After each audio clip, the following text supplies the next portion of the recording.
Welcome to today's inspiration, today's live stream, today's everything. Today we are talking about the mental body. Lynn, hello to you. Hello. The threes. I really love talking about the mind. I really love talking about our mind. Lynn, hello to you. And hello to everyone, as you say as well. The mind is one of our most powerful bodies. All of our bodies are powerful. And when we focus on the one body we're talking about, I talk about how powerful it is because that's what we're focusing on. But the mind is so powerful. And the mind is the body that most of us use and depend on and is controlling. Here's the word. Christine, hello to you. Controlling the other bodies. The hearts are working, controlling. And it's not about control. It is not about control.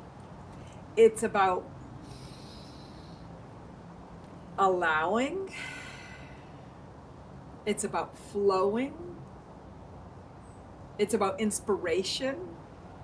It's about hearts. Look at all these hearts. It's about love. It's about knowing. It's about trusting.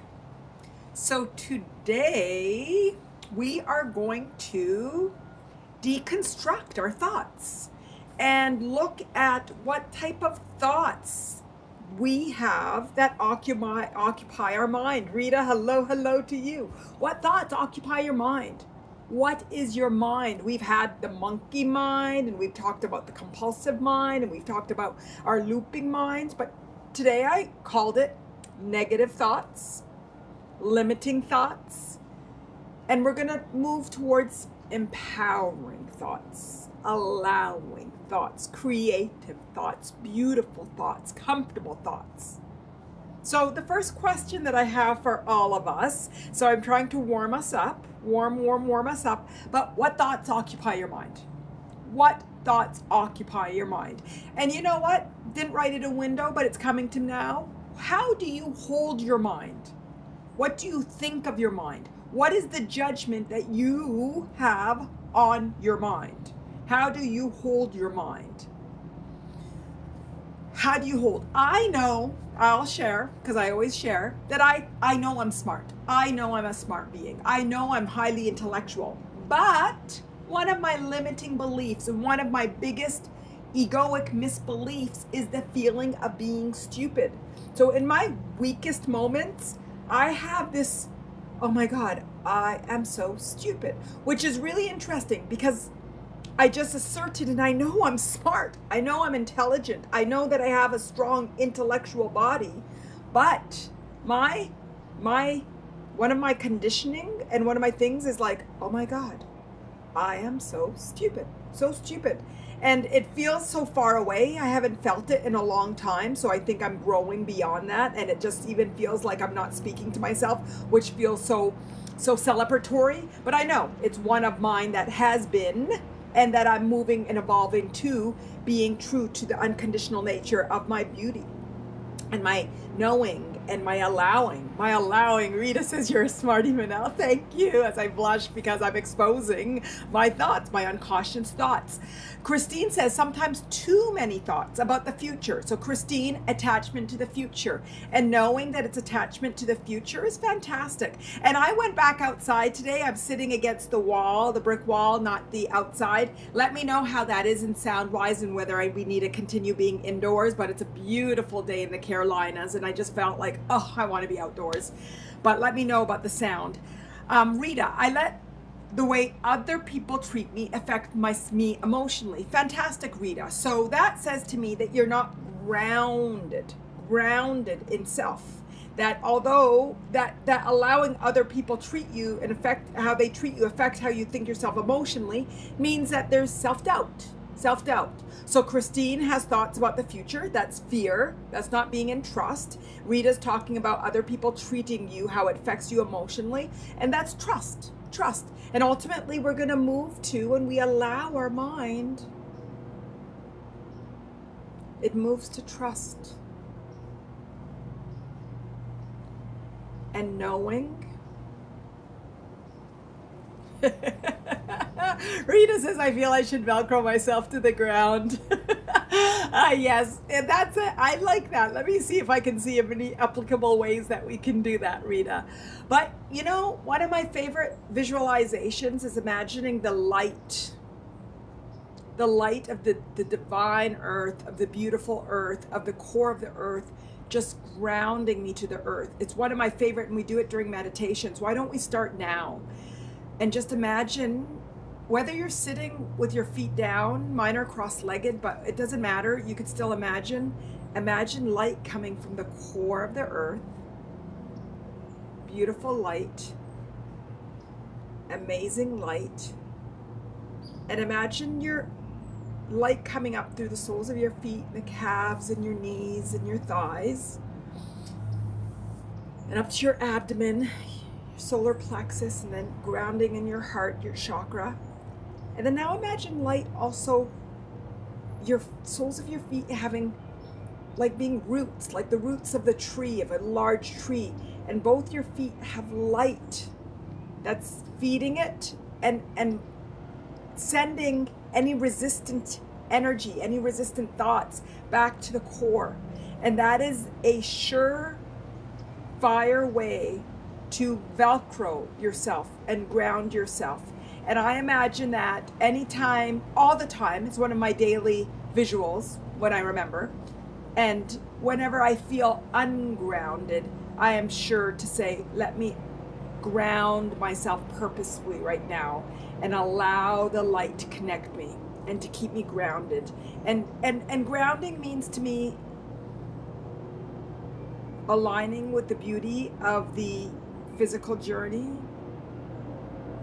of our human journey, being connected and grounded to, supported is a better word. That's the word that is actually feeling. Being supported by the earth, by the ground. Knowing that it's not just me as my physical being, that there's a physical, there's a ecosystem, there's an infrastructure to support the physical me. And then also we've got the light from the divine that's also supporting my spiritual me. How does that feel? Does everybody feel that connection? And that's how we remain grounded. It's a purposeful knowing that we are from the earth. We are of the earth. How does that feel? Feels really good to me. Does it feel good? Tell me if this is resonating. Give me the hearts, give me the hearts, give me the words. Let me know. Lynn, fantastic, great. So Rita, you can always Velcro yourself to the earth with light. We're always connected, and we can always receive that support instantaneously. Okay, Lynn, synchronicity. This morning I journaled about letting all feelings flow. I woke up a little sad, and rather than resist, I pondered that was simply a feeling. Lynn, fantastic. In the group Attaining Your Authentic Life, Gary was asking about feelings and how to honor, and said he wrote a love letter to his fear. And one of the ways that I deal with sadness or energy or feeling off is a recognition that it's a vibration. Sometimes I don't even like looking at it as an emotion because it's still I still identify it to it. It becomes too encompassing or too connected to me. I like to just imagine it as a vibration, and this vibrational chord that I've picked up somehow in life because of conditioning, because of life, because of the human journey, because of growth that I'm here for. And then just to ask that vibration, what are you here for? What am I meant to learn? Why are you coming and showing yourself and expressing yourself to me today? What would you and how would you like me to acknowledge you and see you and feel you? Is there a particular message that I'm meant to receive right now? And sort of have that conversation like you're talking about, Lynn, an observation that it's with you. It is not you. It is not of you, but it's part of your experience. and the interest and the intrigue and the curiosity in it to see, how can I grow from you? What would you like from me? How do I allow you? How do we grow and transform together? When we look at it a vibration and we see it's part of our story, we actually get to grow together. Because if I can allow that vibration to amplify to a higher level, to happiness, and allow it to release, then we're growing and expanding collectively, and the universe is collectively expanding. That's how I like to see it. An opportunity for growth and expansion for the universe. It's not just about me, it's me about expanding with the universe. And it feels very powerful that way. Lynn, it simply was. When I inquired, it didn't have a story. Beautiful. It simply was. It's leftover from the journey you've been on, and a reminder of the growth that it's brought to you, and a reminder of where you were and where you are now, and a celebration of your awareness, and a celebration of your capacity to use that awareness to ultimately allow it to be, and then release and allow yourself to just be. Beautiful, Lynn, beautiful. And Christine, you talked about the future and your thoughts about the future. We're going to keep coming back to it, so I'm not going to let it go. But that's just the same thing that Lynn is talking about with respect to her awareness of her sadness, your awareness of your attachment to the future, and just this realization of like, oh, there that is. And Christine, if you can extrapolate more at being a thought, what is the emotion that's awakening within you? So that thought, is there a fear? Where did that thought come from? Did the thought actually come from an emotion or a feeling that you did not really become aware of, and then thought comes there? Or did the thought actually get an emotion to wake up? So the awareness of the coupling of the relationship with the thought and the feeling that you have. The other day I woke up just off. It was an off feeling that I feel when something happened that bothered me, and then I put it and I buried it. And I didn't want to think about it because I didn't have the space for it because I was busy or whatever. So it was an off that is very familiar when something happened that made me upset or that I have to deal with, but I'm not allowing myself to deal with it because I'm trying to remain present. And so I put it off in a package, and then I'm being present, and then all of a sudden I have a reminder that package is there, and then there's this offness. But I woke up that morning with that offness, but there was nothing that I was packaged to deal with later. So I was like, this is interesting. I feel an offness that is an offness when I packaged something off and promised I'd deal with it later, but I don't have that package right now. And I explored, like, did I have that package and forget about it? No, I don't have that package. So I sort of sat with it, like Lynn was saying, and asked it, what would you like from me? And how would I like to learn? And it stayed with me for about an hour or two. And I still don't really know what it was there for, although it allowed me to speak to and teach about vibration and exploring it and seeing it. So I'm still trying to understand where it came from and what it was doing. But Christine, that's what I'd like and offer for you for your thoughts in the future. Is there a feeling? Are there feelings?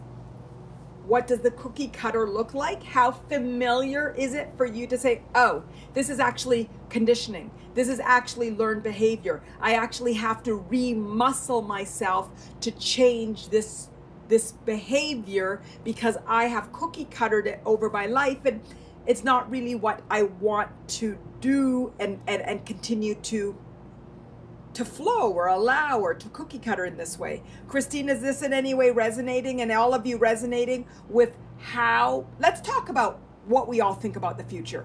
I'd like that. How do we all think about the future and the past? Let's talk about our attachment to time. I think this is a good one. Jen said, hello, Manal, and I love this Velcroing. The meditation helps fantastic. Elena came in as well. Hello, Manal and friends. Beautiful. Christine, in the past, I was nearly the whole day thinking about the future and what to do to make it perfect, fantastic, perfect, which is a egoic misbelief, and it actually could be a mental belief too, a mental thought, but I was afraid all the time, and this somehow made me ill. Fantastic. Now I already learned a lot and can deal better with it. Fantastic. So Christine and everybody, what are your clues? What are your hints? What is it that you see and feel that allows you to start to see it happening earlier and earlier and earlier? Because the earlier we can curb the habit and then reform a new habit, the easier it becomes for us to create a new habit. And again, today it's about negative and empowering thoughts, of an empowering thought that isn't efforting over it, it's reconditioning patterns.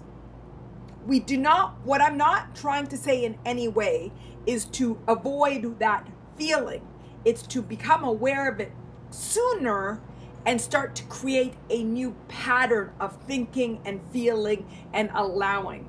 I think that's clear. I think that's clear. Lynn, with me, it's just in my head. My feelings tell me otherwise. So Lynn, if it's just in your head and there is a positive feeling with it, then it's actually creativity. We do it with hunger. We're happy about it. We're sitting and we're jotting things down. We're motivated and we're inspired. And there's a lot of positivity. Our mind is only negative when the thoughts are actually creating feelings that aren't empowering, feelings that are low vibration, feelings that are not neutral or high vibration. Because otherwise, thoughts are amazing.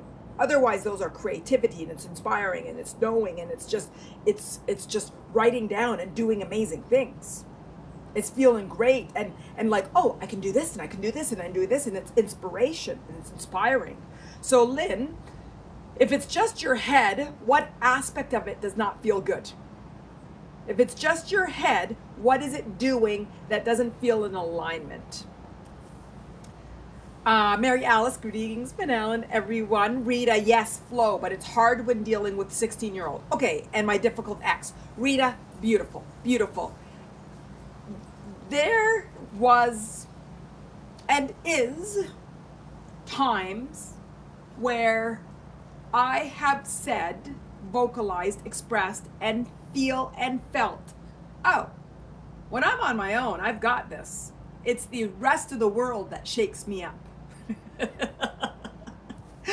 And at times of my life when I needed the most grounding, I actually built a little cocoon around myself and my house and my family to minimize the engagement with other people because it was shaking me up. It was shaking me up. But the fact of dealing with your 16-year-old and your difficult ex in the outside world around you is what you said earlier. It's an indication of not being fully grounded. Because when we are grounded, when we know our truth, when we're aligned, nothing, absolutely nothing is going to shake us up. So it's great along our developmental stage about our self-growth and moving towards alignment to know that we can be aligned on our own. It's fantastic. But what we want to do is continue to muscle ourselves that we can be aligned with our 16-year-old, our 2-year-old, our 40-year-old, our 80-year-old, the rest of the world, the person that cuts us off, the IRS, whatever it might be. I don't know why the IRS came out. The IRS, doesn't matter. But we can be grounded with whatever is coming on around us. It's sort of like, why does this come to my mind? The three little pigs. The three little pigs. The wolf that, what is it? I'm going to huff it, I'm going to puff it, I'm going to blow your house down. The straw house didn't last. The wooden house didn't, but the brick house did. And obviously we are not brick, but when we are grounded, we are authentic, when we are true, when we are powerful, And by powerful is not powerful over other people, but empowered within ourselves. We're that little piggy's brick home. So Rita, I need alignment stat. Exactly. Okay, so Rita, let's ask, what is it that they shake up in you? What is it that they shake up in me? Christine, I don't have it in my hands to arrange everything perfect for the future. Beautiful, beautiful. We're going to rearrange that a bit. I am much more happy and healthy when I try to live in the moment. It works more and more, but not always. Fantastic. And maybe, Christine, is the way that you hold the future can actually offer you so much more support. So I'm going to reread what you said, okay? I don't have it in my hands to arrange everything perfect for the future. Does that sound empowering to everybody? How does it sound? I'm going to read that again, and everybody tell me if this sounds like a motivating, inspiring way to live your future and to feel about your future life. Okay, I'm going to read it again. And Christine, you and everybody. I don't have it in my hands to arrange everything perfect for the future. Ask me, okay, whether that feels empowering, inspiring, and exciting about the future. Water says no. Water says no. Fantastic. It doesn't. It doesn't. Rita, I'm going to get to you, but let's get to this point, okay? So that doesn't, so can everybody, what does say, Christine, no, not at all? Fantastic. And it's okay. This is why we're here. Today it's called From Negative to Empowering Thoughts. This is the best thing. We are conditioned to think about things in a certain way. Today, we're taking a lens on the mind, we're taking a bright light, and we're going to say, what are the thoughts that we have that aren't serving us? So it's not at all with a down face, it's not at all with a happy face, because we've identified in a snap, Christine, an opportunity to shift the way that you see things, so staying in the present moment becomes easier and less efforting. That's it, Christine. Okay, and the hearts are coming. So everybody, let's work on this statement, okay? And let's work on it in different ways. What is it in disempowering? So we're ready to learn exactly. We're all teaching each other. We're all teaching each other. We're all growing. We are all growing. That's part of the empowering mindset. Growth and expansion. Not self-judgment and self-deprecation. It's growth and expansion. Growth and expansion. And everybody, I see the hearts, and let's take a moment to create this intention. And I've answered my question. I'm not going to do outdoor lives anymore because even though it's so precious, the outdoor noise today is really bothering me. I hope it's not bothering all of you, but this will be the last time and I'll still have amazing backgrounds. It just won't be outdoors where I can't control it. I know, Christine, I love the birds too, and I love the trees, and I love the air, but anyway, you guys tell me if it's distracting. Okay, so I was going to ask a question. Who wants to commit to looking from the lens of everything towards your growth and expansion? Okay, not distracting. Bit at all. Walter, not at all? Not at all. Okay, good. Brooke, I'm in a movie. I'll see what the next script is when it comes. This is my new outlook. Fantastic, fantastic, fantastic. And then Brooke, what kind of movie are you in? A comedy? Satire? Adventure? Lifetime? Horror? What kind of movie is it? What kind of movie is it? All of them. No, no.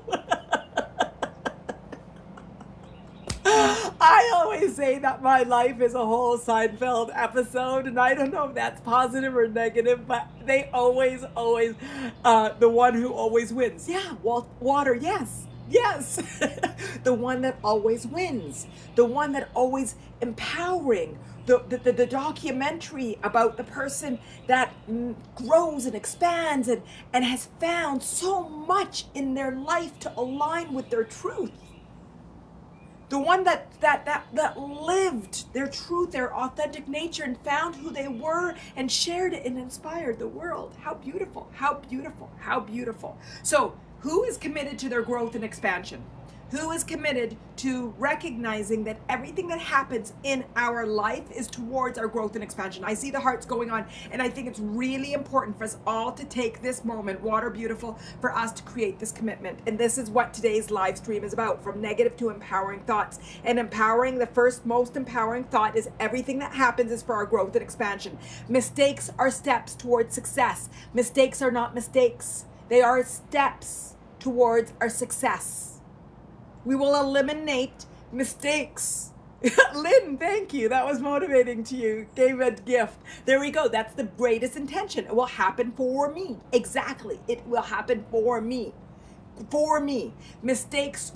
Who wants to create the intention to rework the way that we see failure and mistakes? Who wants to create the intention that there is no definition of failure and mistakes, that they're all paths towards our growth and expansion, and it is all stepping stones towards our success, and that there is no failure, there is no mistakes. It's actually steps. One of my favorite stories for us to share during our lives now is a toddler that's learning to walk. Are we ever going to say that when they fall that they failed? Well, has anybody looked at a toddler who took their first step, and then fell and say they're a failure? Has anybody looked at somebody taking their first steps, a baby, see them fall and said you're a failure? Please speak now. I will try not to publicly shame you for that.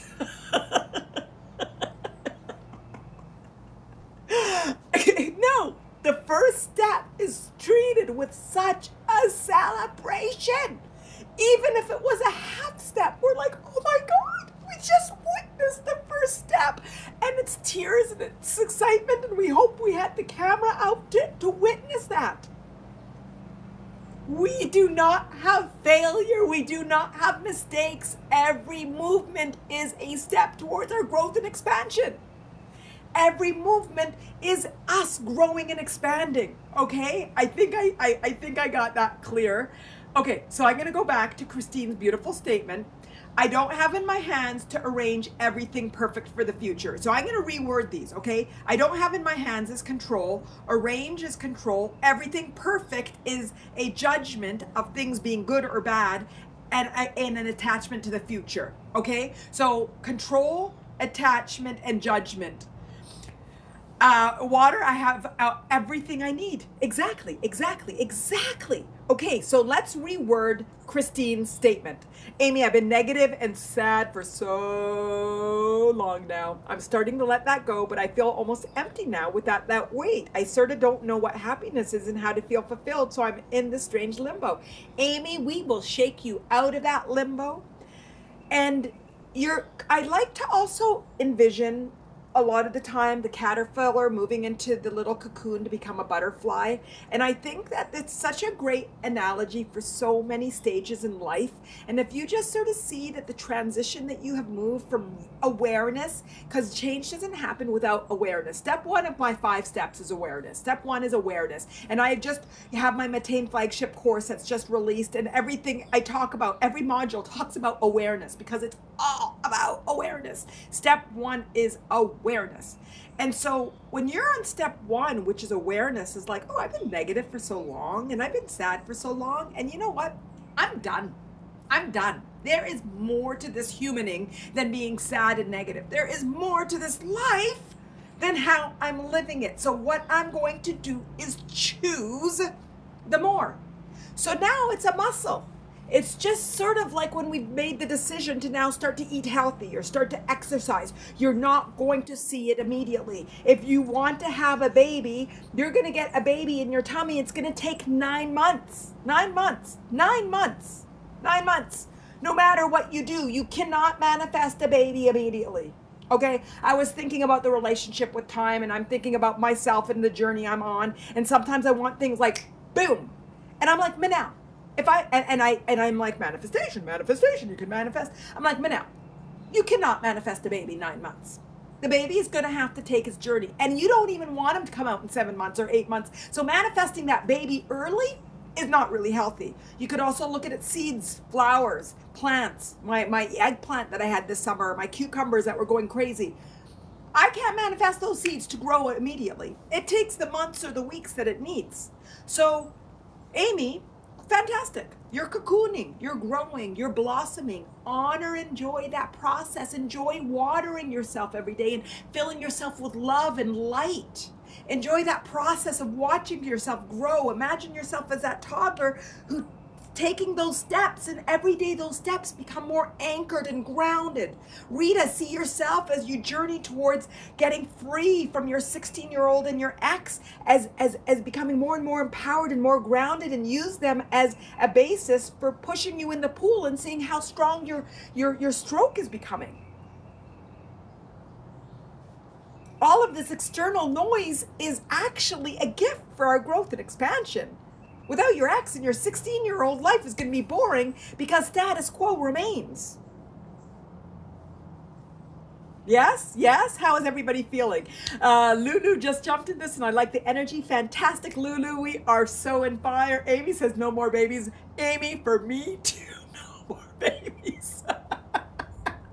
My neighbors can have babies. My cousins can have babies. In many, many years, my children can have babies. For me, no more babies. Oh my God. Oh my goodness. Water. I have everything that I need. Fantastic. And water, you know what I like better than that? Water, do you know what I like better than that? I have everything I desire. Not even know, because we're never going to have everything we desire. Because as humans, part of our growth and expansion is this continuing to desire, to build, and to want, but not from wantingness, but from creation and from building and from manifestation. I'll use that word again, manifestation. And if you're saying water, instead of I have everything I need, I'm just so satisfied and appreciative with the taste of life. I am just so happy and content with the life that I lead, but I still want us to dream. I still want us to manifest. I still want us to create. I still want us to grow. Status quo is never good enough. So I always want us to be satisfied, to be gracious, to be gratitude, be happy, to be content. And every day I'm learning to be more and more content with where I am. But my dreams are getting bigger and bigger and bigger. My dreams are getting bigger and bigger and bigger, but my satisfaction is also getting bigger. Before, my dreams were huge, maybe not as big, but I had a level of dissatisfaction for wanting to be there, wanting that baby. Yes, water, I can have whatever I desire. I'm in abundance because I have everything that I created. Beautiful, beautiful, beautiful, beautiful. And it's just this alignment with contentment. And then this recognition that everything I desire can come, and you allow it to come in the way that it would like to come, in the way that surprises you, in the way that you continue to dream and build and create. We're creators. We are creators. We are creators. Creators do not get satisfied with status quo, but we're satisfied with life. Yes, yes, yes. So I still want us to come back to Christine. And I know there's other comments in there that I've missed, but I feel like I really think this is important for all of us. So I don't have it in my hands to arrange everything perfect for the future. So what is it that we want for the future? And what do we have in the hands? And if we don't have it in our hands, who do we have it with? And what's the relationship that we have it with? There's so much that you had in there, Christine, that's so strong and so deep that we can use to cement our empowering beliefs. So it was a fantastic statement that you have there. And you said, my intention is to be in alignment with now. And to be present with the beauty of the moment. And to enjoy just being. Which means I need to be comfortable in my being. Comfortable in my silence. comfortable in my body, comfortable in my emotions, comfortable with my thoughts, and comfortable with my beliefs. So I will reword Christine's. I will reword it, okay? How's this? Where did it go? I've learned and grown and expanded to trust that the future lines up to just be, to be beautiful, to be allowing, to flow. I trust that everything is as it is and will be amazing and fun and beautiful and aligned. I trust that today and now and every moment I create the intention for love and for happiness and for peace and for beauty. I create the intention to honor myself, to honor my 4 bodies. I create the intention to love life and to see life from a place and a lens of play and love and an intention. I create the intention to recognize I'm part of something bigger and I'm always supported. And I'm supported more than just these relationships, these beautiful relationships in my physical journey, but there's something bigger. There's a spiritual something. And every day I'm going to continue to commit myself to connecting with the spiritual, whether it's through meditation or through inspirations and through lives and through going in, and know that there's something bigger to this human journey. And the more I connect with it, the more powerful I realize that I am. And that it's not about my control, it's about my trust, it's about beauty, it's about my alignment. And I also know that I'm grounded to this earth because I'm part of this physical life, this physical journey. And the more I stay grounded and connected to earth, the more beautiful my physical journey is. And I'm supported. I'm supported by the universe. I'm supported by earth. And my job is to feel good and to be aligned and aligned with my being. Oh, it feels so good. How does that feel? How does that feel? Christine says, that sounds wonderful. Thank you, Manal, for showing me this other way to see, name things. Fantastic. And if that resonated with you all, yes, let's create the intention. This human journey is meant to be enjoyed. It's meant to be pleasured. And we have all picked up conditioning that make us believe otherwise, and that's normal. Because we continue to grow and expand and grow and expand and grow and expand for more love and more love and more love and more love. More love and more love and more love and more love, more compassion, more care, more understanding, more alignment. What does water say? I'm in abundance. I have everything that I created. I continue to create, and I know that my creations will align. So instead of anticipation and fear and judgment, I just enjoy the journey of creation. I enjoy the journey and the beauty of creation. It's all in my hands. It is all in my hands. Beautiful, beautiful, beautiful. Christine, you put us on a beautiful journey, and I think it was so valuable. Beautiful. I am more happy and healthy when I live in the minute. Not when I try. It's an intention, and I know intention could be trying, but I do. Not I try. It's an intention. Let's create the intention, and I live in the moment. Even if something pulls us in the past and the future, we're still living in the moment. So I intend to live in the moment and celebrate the moment and love the moment. It works more and more and more and more, and my muscles getting stronger and stronger, and I am with a community of like-minded people who live. Create the intention to live this way. Beautiful, beautiful, beautiful. And humanity is waking up to its superpower, which is its spiritual power. Beautiful. It is more and more and more in people, and younger and younger and younger and younger. And it's fascinating, and it's wonderful, and it's fun, and it's expansive. We are waking up. And we are super powerful. We're so powerful. And we're meant to not remember it. We are meant to come in forgetting it and learning how to connect with it. So if you're learning how to connect with it, then you're normal. You're normal. And it doesn't matter how old or young you are on that journey. Doesn't matter. Right now, it's more part of humanity's awareness. So if you're younger learning it, it's because that's where life is right now. And if you're older, and I don't like to call myself older, but it doesn't matter. I'm part of that different wave. I'm not the younger, and I'm not the old. Anyway, wherever you are in the way, I don't like calling myself any age. Doesn't matter. Doesn't matter when. It just matters is now, present, with it, awareness now.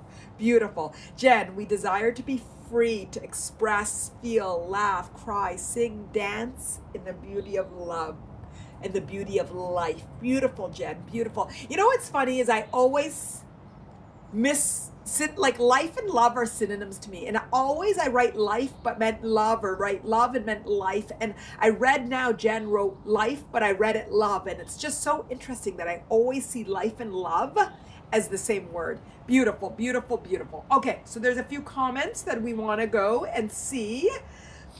Lynn, it contradicts my feelings. My feelings tell me something good, and then my mind makes up something someone would say negative. I'm just a little bit disconnected from my heart. Okay, Lynn, that's fantastic. So when you're disconnected from your heart, so fantastic. So we're contradicting feelings. So there's a thought that's positive, and then it turns around and negates it. There's a tug of war, tug of war, tug of war, tug of war. Why is there a tug of war in our thoughts? Who knows why there's a tug of war in our thoughts? Who knows why our thoughts contradict each other? A, B, C, D, E, F, X, Y. Ego, beautiful. Brooke, that's one of them. Ego, beautiful. What's another reason? Why are our thoughts contradicting it? Trust and belief. Beautiful, Jen. Trust and belief. Why is there contradiction in our thoughts? Christine, you're right, but wish I had known some things earlier, not with 50 first. Lost so many years in fear, sadness. Christine, we're going to talk about that relationship again with time. Lost, but we're going to go on to this tangent. Lost. There is nothing lost. It's the growth and and expansion you're on. Amy, self-worth is great. Self-worth is one of them. Christine, both sides of the brain, because we focus on the lack and the desire at the same time. Yes, you're all getting at it because of resistance. There's resistance in one of our bodies. It's our egoic, where Amy, you're talking about your self-worth. It's in our emotional, where we're closing off our heart, which is what Lynn said. It's in our judgment on our physical bodies and who we are. It's the resistance, and when our mind isn't acknowledging what's going on in the other bodies, this is where the push-pull comes in. This is the push-pull. So when we're not willing to become aware of the resistance that's going on and the contradictions and the pain, this thing is going to keep reading everybody's expression. So this positive is maybe believing that life is good, but then this negative is saying, but something hurt my feelings yesterday and I didn't really resolve it. And then this positive says, well, be thankful, because you should be thankful because we're lucky in life. And then, but I hurt my arm the other day and it hurts, and I'm really not acknowledging that pain. And that hurt from my arm is actually hurt because I feel like I'm not good enough, or whatever it might be. The lack of the awareness in our different bodies create a push and pull. And so then the mind goes looping, contradicts itself, because it's not listening to all of the bodies. It's not honoring yourself. It's not being fully aware of all of the expressions of yourself. Does that make sense? Tell me if that makes sense. And if it does, let's talk about it. Yes, yes, yes. Do we need to talk about it more, or is it clear? What we need to do when our mind is pulling in different directions or looping, it says to me that you're not listening to yourself. You're not honoring something. Lynn said she woke up this morning, she felt sadness, and what did she do? She looked at it, she looked it in the eye and says, I see you. I see you. So then her thoughts didn't have to loop back and forth because she wasn't ignoring the sadness. She looked at it and said, I see you. Sadness, I see you. You're beautiful. We grew together. I understand you. I miss you, Ted, and I love you, Ted. I don't know if you said that, Lynn, or not, or if Ted didn't come in your mind, but it was a recognition and honor of the journey she's been through. She lost her husband recently. And that sadness was like, okay, I see you. We've been there. We're growing. And today I create the intention of living life from joy. And I'm not dismissing you, and I'm not burying you, and I'm not acknowledging you. I'm actually empowering you. But now by looking at you, empowering you, I'm going to be free of you. Because I saw you. Yes. Yes. I love you, Ted, and I see you this morning. I see you and I love you. And I'll love you forever. Lynn, a good night's sleep makes it easier to connect than I am feeling stronger. Lynn, yes, there's so many things that we can talk about. What are different antidotes for becoming more clear and letting go of resistance and starting the day from a strong intention and creating the intention towards wellness. And when our minds are active, what it is that we can do. What is it that we can do? I know what I can do, and I share with you what I do. I share with you, this is one of these things is what I do. I share my love for life. It's my sharing my love for life and the realness of who I am and what I'm experiencing makes me let go of resistance. I don't have to pretend I'm perfect anymore.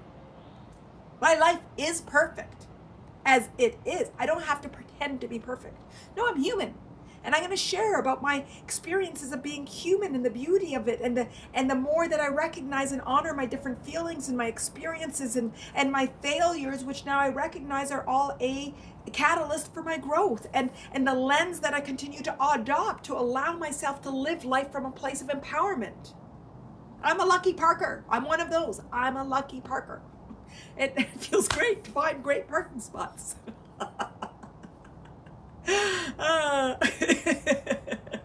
Okay, so that one I think we've got clear. Let me go back to see. Oh, goodness gracious.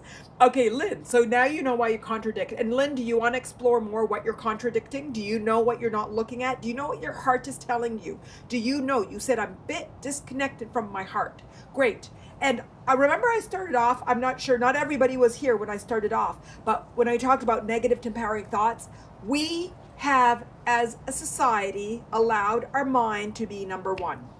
We have given our mind the total power. Our mind creates goals. We create intentions, but not intentions from a place of alignment and spirituality, but I'm going to do this and efforting. It's all from our mind.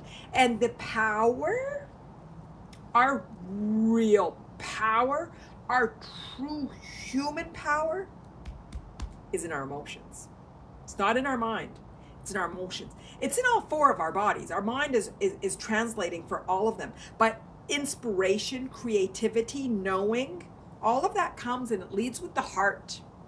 It's the heart feeding the third eye and the mind translating it. Knowing, it's the heart knowing and hearing that sixth sense and the mind translating it. But it's not the mind. The mind is the tool for the expressions, but it's the heart. So it's our open heart of love and compassion and happiness and joy and bliss that empowers us. So Lynn, why are you disconnected from your heart? Who feels disconnected from their heart? I see heart, so I see this is resonating. Question of the moment. Who feels disconnected from their heart? And what does that mean? Let's talk about our heart. Even though today it's all about the mind, but we're a body of one with our four bodies, so we got to talk about them all. And I hope when I laugh that you all laugh, because sometimes I just make myself laugh. Who feels disconnected? Heidi, the heart is overpowering. Heidi, that's so interesting. And I love your profile pic. I can't tell what it is, but I love the combination of colors. Heidi, tell me more about what that means. The heart is overpowering. What does that mean? The heart is overpowering. It could mean a few things. I think I know what it means. That it's overwhelming the emotion that's coming in through the heart. So it's hard to allow it to lead. Too many emotions at one time. Fantastic, Heidi. So do you know why that is? Do you know why that is? Do you know why that is? And everybody else, no. It's because, I'm going to give you guys the analogy, the kitchen analogy. If you don't clean your kitchen for a week, there's going to be a lot of dishes in there. A lot of dirty dishes. And if you don't put water on your dishes and let it sit, that dirt is going to be caked on, and that's going to be a lot of dishes and a lot of time. A lot of time. If you clean your garage every season, it's going to be really dusty and a lot of cobwebs. If you only clean your attic when you move in and out of your house, it's going to be really, really dirty. So the reason you have too many emotions at one time is that you are not allowing your emotions to show up when they want to. So do you remember, I don't know if you were on when I was talking about when something happens to me and I don't have the capacity, I put it in a package and I say to you, I'm going to see you later. Like I see you and I recognize, but they're too overwhelming and I'm not dealing with you right now. If I do that too many times and never look at things, my emotions are going to be way overwhelming. And I'm not going to be able to differentiate my sadness from my anger, from my frustration, from my shame, from my guilt. But when it shows up, and it doesn't need to be in the moment, only when I am fortunate enough to be able to sit with my emotion in the moment do I. But I can tell you, every day I sit with the emotions that came through that day. Every day. I will not go to sleep without cleaning up whatever emotional awakenings, vibrational, whatever comes to the surface, so surface vibrations. I will not go to sleep. I will not go to sleep. This is a true statement, as true as it can be, without cleaning up my emotions on a daily basis. So something happened in the middle of the day that made me angry. Didn't have time to deal with it. Or maybe an incident happened with my children and a lot of whatever, and we maybe half resolved it. But when I go to sleep, I'm going to be working through that and feeling through it and honoring through it. So who does that? Jeff, sometimes my mind causes me to disconnect from my heart. It's persuasive little bugger. Yes, because we haven't done what I'm talking about. Let me ask everybody, who is purposeful every day to clean up their emotional body? Who takes care of your emotional body on a daily basis? Jen says, Jeff, spot on. I get this so much. And Lulu says, yes. Mary Alice, in what way do you process these emotions? Perfect. Heidi, your gut, what? You do what with your gut? So how many people every day process their emotions? Mary Alice is asking me how, and I'm going to tell you guys. Your gut, you process your gut. What about your emotions from your heart? What about your reactions? Do you do that? How many people do it and how many people don't? Who has taken on as an active part of your daily wellness? I was struggling to say the word healing, but I didn't want to use that word, wellness, to look at your emotional body.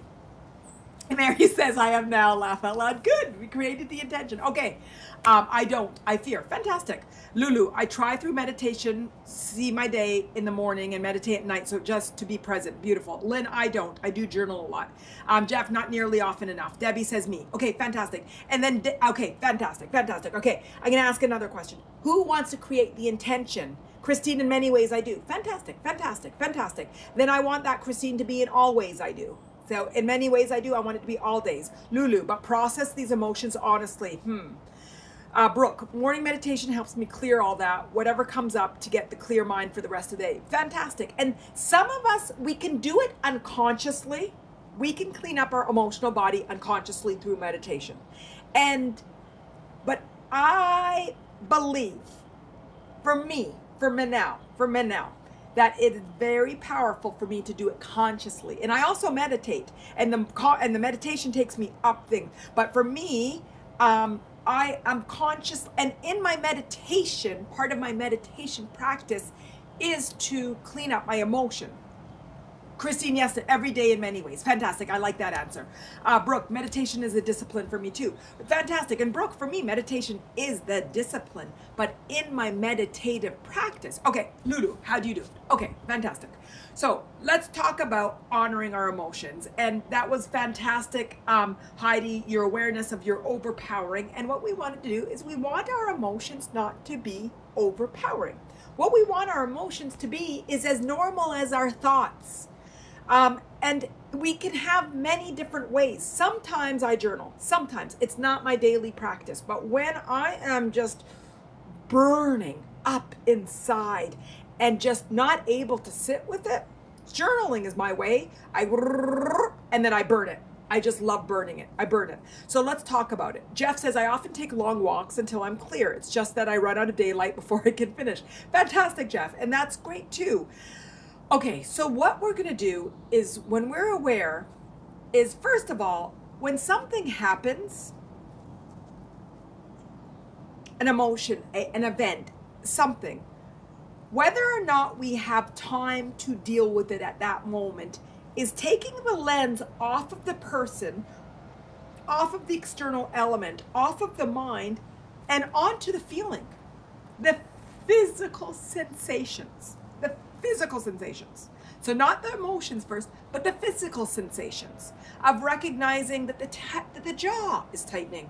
Oh my God, my shoulders just tightened. Oh my God, my heart is getting really tight. So the first step is recognizing the physical, the physical. This is when we start to carry it in our back and our shoulders and everywhere, because when things happen, and the first thing that knows it is our bodies. That's why in different accidents, someone that's drunk won't get hurt because they're so relaxed, but somebody that was aware of it, that tightened up their body, might have more physical reactions to something than somebody that was absolutely relaxed. So the first thing we do is recognize the physical and become objective, sort of like flying outside of yourself and like really being observant of it. It's almost like you're third person observer. You're watching yourself from outside and you're like, wow, this is really interesting that my body is feeling this. Brooke, yes, the physical feeds the mind and back and forth. So the first thing we're going to do is look at the physical sensations. Look at the physical sensations in the moment. And that takes you out of being a victim to what's happening. It's like, oh, I'm going to look at how I'm feeling. Wow, this is really interesting. Look, somebody just said that. My daughter, my 16-year-old, my ex just said that. And I went straight into that physical reaction of feeling offensive, feeling defensive, feeling like I want to attack, feeling being attacked, feeling I'm not good enough. Oh my God, my face is flushing. This is so interesting. Look at all these physical manifestations. So step one. And if that's all you can do, which is watch the physical, that's perfect. So you start to muscle to really watch the physical. And then we want to start to layer on top of awareness of the emotional. Ooh, interesting. That physical, this is what we call the deconstructing the key lime pie. That physical is associated with this emotional feeling. Ooh, there's sadness. Ooh, there's frustration. Ooh, I see that tinge of like anger. Ooh, interesting how these physical manifestations are coming up with these associated emotional reaction. So now it's no longer just the emotion, it's the interesting aspect of the coupling, the relationship between the physical manifestations and the emotional. Woo! How interesting. How interesting that this physical feeling is what I call nervous, but sometimes I call it excitement. So then you also start to recognize the differentiator, which becomes the mind. The mind. Because we all know that excitement and nervousness have the same physical sensations. So now you got to start to see the third pie and realize, ooh, if this was a surprise party, I would have called this happy surprise, but right now this is called scared surprise or fearful surprise. And then you see that the mind is taking you to the future.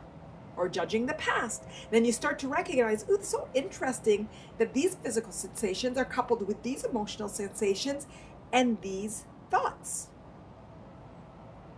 And then when you get to 301 or 401 level, then you start to look at what egoic beliefs they're challenging. I said from the very beginning, that sometimes my one of my weakest ones is I'm so stupid. I know I'm smart, but I'm so stupid. There's like these set of events, and then this overwhelming physical feeling, and this sadness, and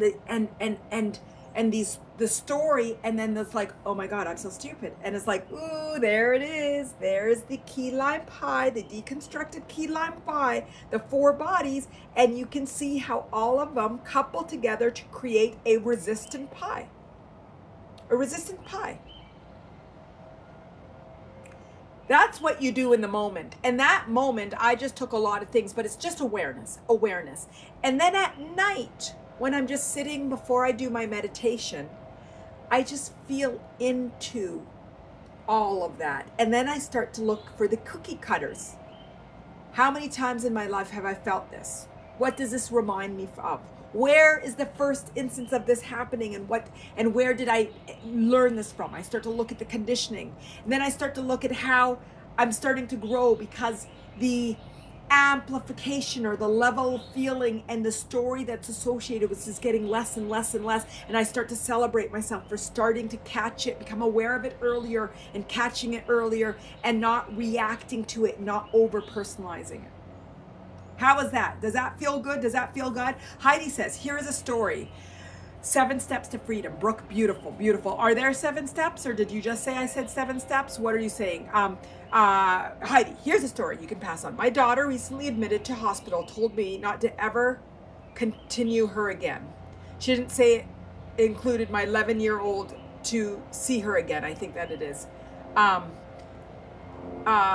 She didn't say it included my 11-year-old grandson. So I have avoided her. It's like emotional blackmail. I wanted to send chocolates to them for Valentine's. They sit here, not sure what to do because I'm afraid of more texts from her, but realizing I have to honor my love for them and send chocolate in mail. I love how, Heidi, beautiful, beautiful. So our children, they're on this journey too. They are on this journey, and they are going to grow, and they're going to learn, and they're going to expand, and we are their teachers, and we are their teachers, and there's a greater connection for us all being together. I mean, I believe that there's more of a reason than our human journey. There's a spiritual journey. Since you're connected by blood, by not more than blood, I mean, she came out of you, there's a reason that you be and are part of her growth and expansion. The more you can dissociate from personalizing it, loving her, but being true to yourself, the more that this vibrational story will no longer need to continue. So your job is what you're doing. It's honoring, it's surrendering, and being true to yourself. True to yourself. And when you can get to ultimate surrender and seeing the physical journey as just an expression of your spiritual growth and expansion, that this physical journey will not have to play itself out with so much resistance, and you'll be able to fall back into a beautiful, loving relationship with your daughter and your son. Did that resonate in any way, Heidi? Brooke, 7 steps to freedom. I did this thing, you remind me of it. I got 7 steps too, Brooke. Yes, 7. Did I say 7 steps? Because usually I have 5 steps. That I talk about, which I can talk to you all about the 5 steps. Am I talking too fast? Because I know today I'm talking really fast. Oh goodness, I was listening to one of my live streams where I also came in and I'm like, guys, I can see that I'm really like high and fast today, and tell me if I need to slow down. And then somebody said, yeah, you're talking too fast. And I'm like, okay, I'll try to slow down. Okay, Mary Alice, what are the 4 bodies? The 4 bodies: the egoic body, the mental body, the emotional body, and the physical body. The physical body. Those are the 4 bodies. Brooke said 6 steps. Choose again. Heidi says helpful. We'll send chocolates with love. I enjoy how you talk. Fantastic, Heidi. And just create the intention to see her and honor the journey she's on. Create the intention to truly look within yourself to feel how you feel. and honor your feelings and honor your journey and look at what she's going through as an opportunity for your growth and expansion. Look for whether or not you see yourself as a victim to her and create an opportunity to grow beyond that and recognize that you're here for her growth and she's here for your growth and your grandson, and just really want to be part of your physical journey and not just the spiritual journey. Just create the intention of love and compassion first for yourself. For the anger, for the resentment, for the frustration, for all those feelings that it feels to not be part of your daughter's life, for all of the things that you've done and that you've given up for her. Honor the way that you feel and honor the way that it feels, and honor the sadness and honor all of the things, Heidi. I know how it feels to go and to be resistant feelings with any family members. It's not nice. I mean, family is family. Family is family. There's a connection that goes beyond, and so it's beautiful. So look into it and honor it, and just love on yourself and love on yourself and love on yourself, and awaken and look for the feelings that is awakening within you. Good, Heidi, good. Brooke says we can look it up. Fantastic. Lynn says, you're a delight. You make me laugh. You make me LOA a lot. Fantastic. I'm glad. Mary Alice, what's different between the egoic and mental? Okay, Mary Alice. The egoic is where we hold our identity. It's where we hold our beliefs. We miss them up because the word I believe comes from the mind and the believe comes from the egoic. And even me, when I talk about the egoic and the mental thoughts, I'll say believe and I'll talk about them as two. And even emotions. Emotions is how you feel, but it's the physical is where you feel. So even those two bodies, we say feel, but it makes a difference between the emotional body and the physical body.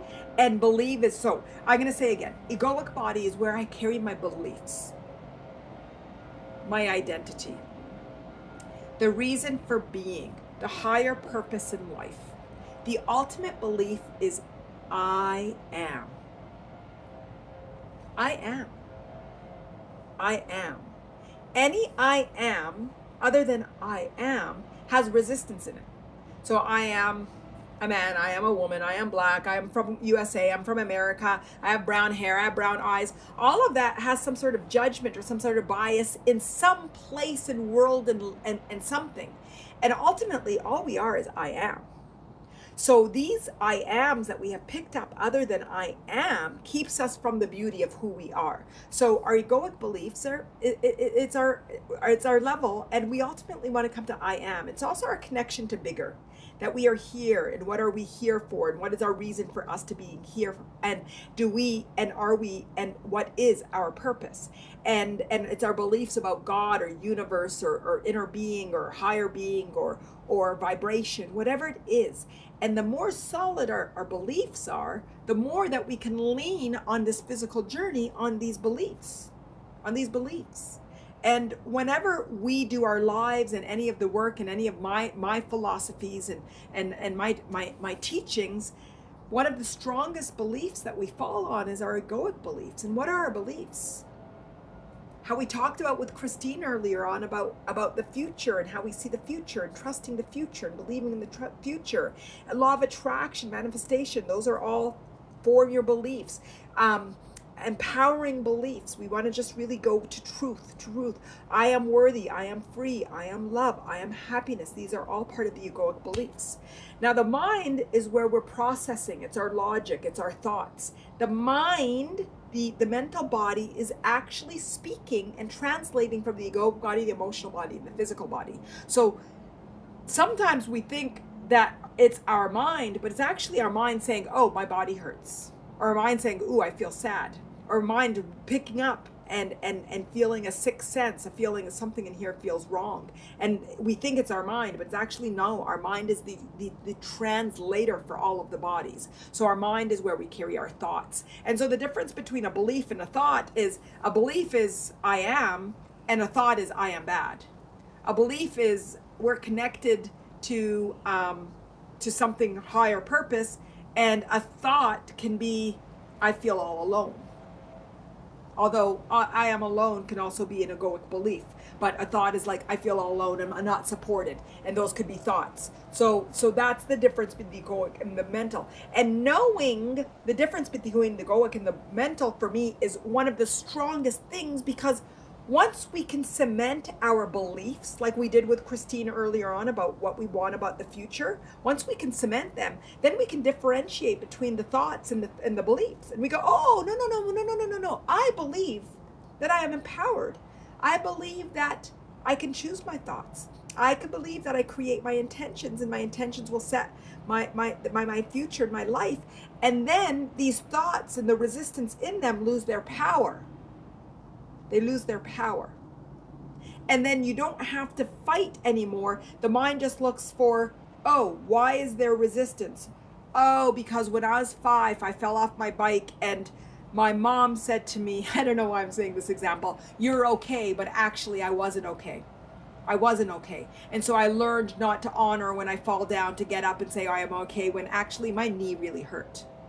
My knee really hurt. One young boy, when he was playing soccer with my son, like years and years and years ago, he had fallen, he had broken his leg on the soccer field, and his mom said, you're okay. And she's like, I cannot believe I said to him, you're okay. You had a broken leg.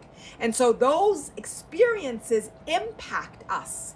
And one day when we're an adult, when our leg hurts, we say we're okay, but no, actually our leg hurts. So our mind will loop and loop and loop and loop and do all these things because we're not paying attention to our leg that hurts. How many men do we know? Sorry, men, that I'm calling you out. I don't mean to it. I just try to bring examples that we all can relate to, that not without, tell me if this was offensive, but say I'm okay, but actually there's something. It's like, no, and me too, as a woman. Me too, as a woman. Doesn't matter if you're a man or a woman. It's disregarding how we are because we've been taught to dismiss ourselves. Yeah? Yes, Brooke, disregarding our feelings or making excuses for unkind behavior. Yes, and share because it's nice, but I don't want to share that. I'll share this. I don't want to share that. Yes. Good? Everybody good? Is that good? Yes, because I know there's unread comments from a long time ago. Good? Everybody aligned? Let me go see. I know that Jen had something up here. I think there's only one unread comment, or is there more than that? Let's see. Heidi, I cried in kindergarten for being late. A young boy helped me, handed me his cloth handkerchief. I love the mother or father that gave him that handkerchief. Children know how to love. Yes, they know how to love. They know how to love. And when we know the conditioning that we have came from when we were younger and we picked up these misbeliefs and misthoughts and misactions, it just becomes really empowering because we realize, oh, this is just me learning how to walk. And what we're trying to do is learn how to walk the walk of life, the walk of truth, the walk of expansion, the walk of being and growing and expanding, the walk of beauty, the walk of beauty, the walk of beauty. Yes, I see the hearts. The hearts, I love the hearts. Okay, let's see. I know that there was comments up there sometimes, and if you put a comment that I haven't commented to respond to, please let me know. Please let me know. Okay. I can't get to it. Sometimes when they're too far, they won't come. So I know, Jen, you had a comment up there that I was going to go to that I had never gotten, that I hadn't gotten to. Anybody that put a comment that I didn't go to, I can't scroll beyond our comments. I think other than that,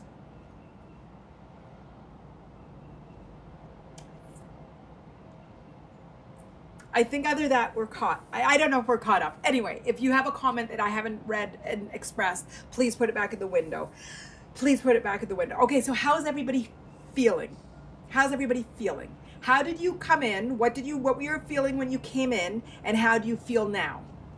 I always love that question. How did you feel? What have you grown about your negative thoughts and moved to empowering thoughts? Are there any questions about thoughts and what type of thoughts that you have and liberating yourself from your thoughts?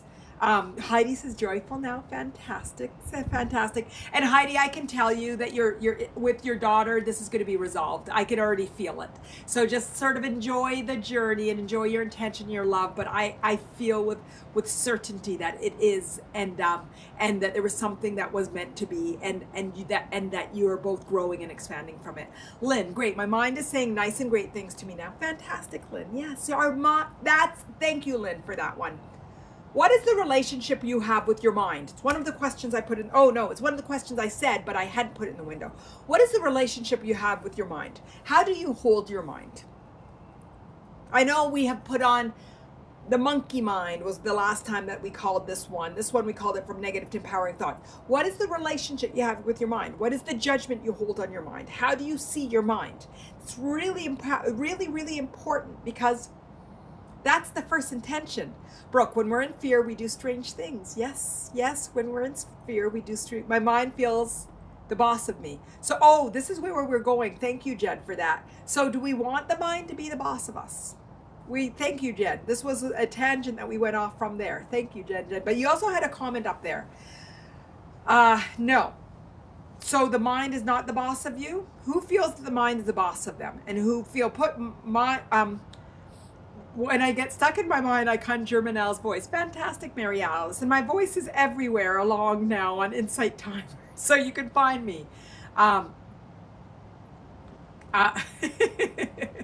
You guys are cracking me up.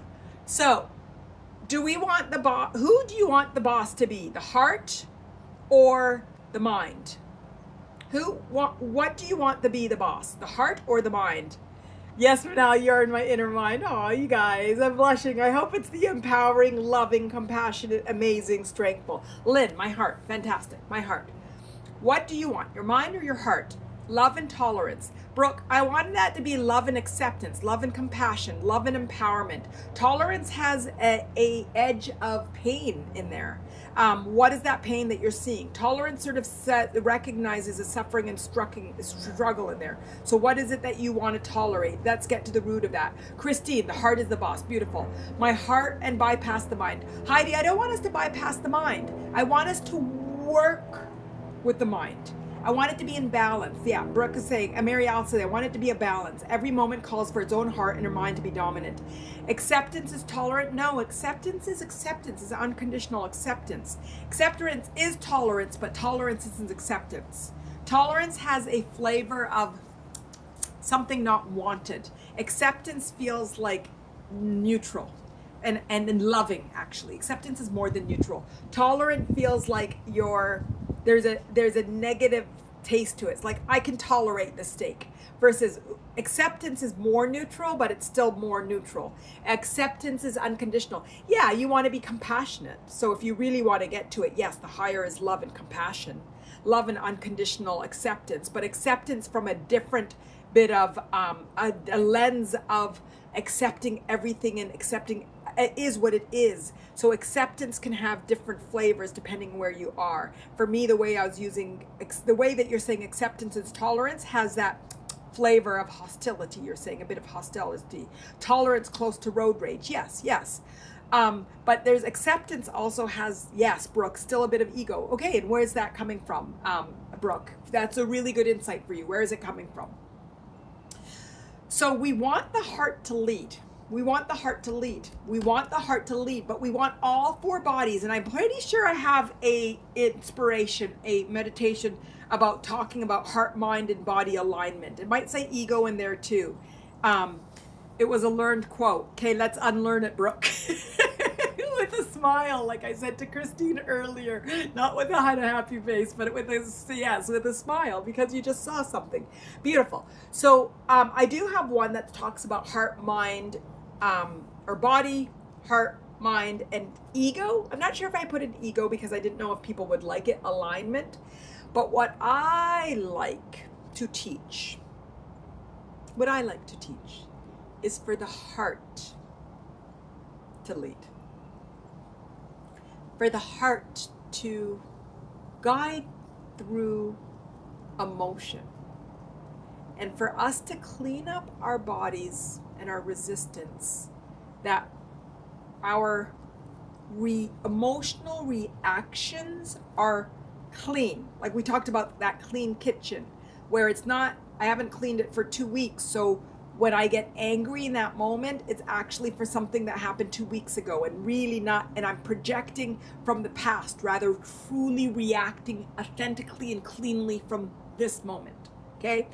So when we don't clean up our emotions regularly, when something happens, we might blow up on something small because it was the straw that broke the camel's back from something that happened X ago.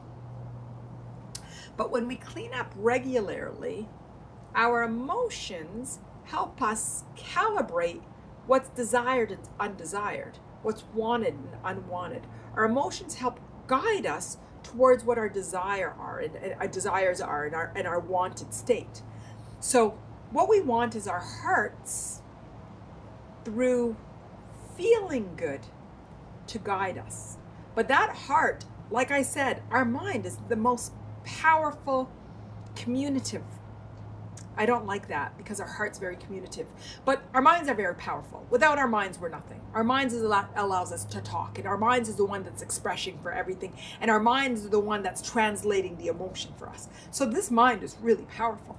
This mind is working with the heart, but the heart is leading. The heart is leading. But what I have learned and observed is we can't have our heart lead without cleaning up our emotional body, because then there's a lot of distortions and projections. So we need to do the emotional work and become really emotionally aware, then have the heart lead the mind. And I don't like the heart leading the mind when the heart isn't cleaned up. Is that clear, everybody? Is that good? So what I would say for everybody here is creating an intention for your 4 bodies to work in beautiful balance and alignment and flow. And create the knowing that the body that's meant to express itself most strongly to you will, and that you'll honor all of the bodies, and create the intention to live life from heart, from truth, from authenticity, and allowing your heart to continue to muscle and muscle and muscle to ultimately be the ultimate guide to your life's journey and guide you towards your truth and your authenticity. How does that feel? How does that feel? How does that feel? Jen says the mind works in cahoots with the ego to sabotage my heart and physical body. Okay, fantastic. Jen, you said that, and Brooke, you talked about your ego a bit. Do you want to talk about your ego? What about your ego, both of you, is keeping your mind and your heart and your physical body in being in alignment and being in truth? Do you know? Do you know? Do you know? I am going to throw out there that I think knowing the two of you and your intention for alignment and spirituality, Brooke, anger, beautiful. It causes friction. Belief of unworthiness, beautiful. I think it's protecting yourselves from hurt, self-doubt. Okay, beautiful, beautiful, Brooke, beautiful, beautiful, Jen and Brooke. Denial, fantastic. And then, what body are you not listening to? On and on. Brooke, we don't need to go on and on. It's not on and on.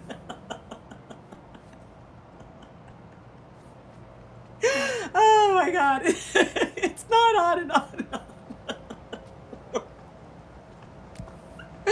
Oh my God, I love it. I love it. Okay, so what is it what are you not seeing? What are you not honoring in yourself? What is it that where's that self-doubt? Where's that resistance? Jen, the beliefs of unworthiness. What is it that you're repressing? Do you guys know what you're repressing in your ego? Vulnerability? That it's okay not to be perfect? That it's okay to be human? That you're growing and you're expanding and you're on this journey too? What is it that you're meant, quiet mind, to see intuitively? Failing, Jen, fantastic. Failing, good, good. Brooke, quieting the mind to see intuitively. So Brooke, the intuition is an alignment of the egoic, the mental, and the emotional. And obviously the physical has to be silent to allow it. So intuition is full alignment and the opening of all 4 of your bodies.